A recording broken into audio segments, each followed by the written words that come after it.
మాజీ మంత్రి ఎమ్మెల్యే వేముల ప్రశాంత్ రెడ్డి కాంగ్రెస్ ప్రభుత్వంపై తీవ్ర విమర్శలు చేశారు. ఇందిరమ్మ రాజ్యంలో ప్రతిరోజు అవినీతి, ప్రతిపూట కుంభకోణాలే జరుగుతున్నాయని అన్నారు.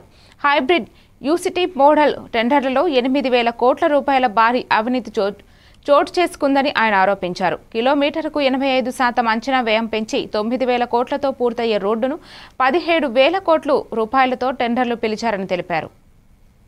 ఇందిరమ్మ రాజ్యం అంటే ఇది కుంభకోణాల నిలయం అయిపోయింది, అవినీతి మయమైపోయింది అని చెప్పి ప్రజలు భావించే పరిస్థితికి వచ్చింది. ఇవాళ నేను బయటపెట్టేది 1,000 కోట్ల రోడ్ల కుంభకోణంని నేను ఇవాళ బయటపెట్టబోతా ఉన్నాను. డిప్యూటీ సీఎం గారు,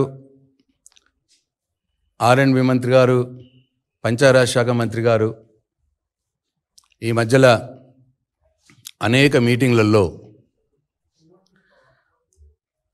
తెలంగాణ రాష్ట్రంలో రోడ్లకు మహర్దశ పట్టనున్నది. హైబ్రిడ్ యాన్యుటీ మోడల్ దాంట్లో 1,000 కోట్ల అంటే దాదాపు వాళ్ళు చెప్పింది 27,000 కోట్ల రూపాయలతో రోడ్లు మేము వేయబోతున్నాం.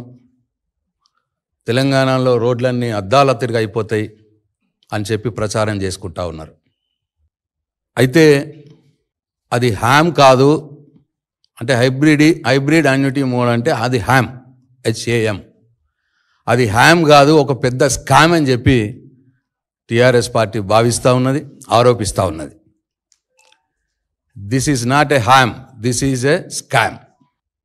అయితే ఇది హ్యామ్ కాదు, 8,000 కోట్ల రూపాయల స్కామ్ అని చెప్పి నేను తెలంగాణ రాష్ట్ర ప్రజలకు మనవి చేస్తూ ఉన్నాను. 8,000 కోట్ల రూపాయల స్కామ్ ఇది. రోడ్లు బాగు చేసే ముసుగులో 8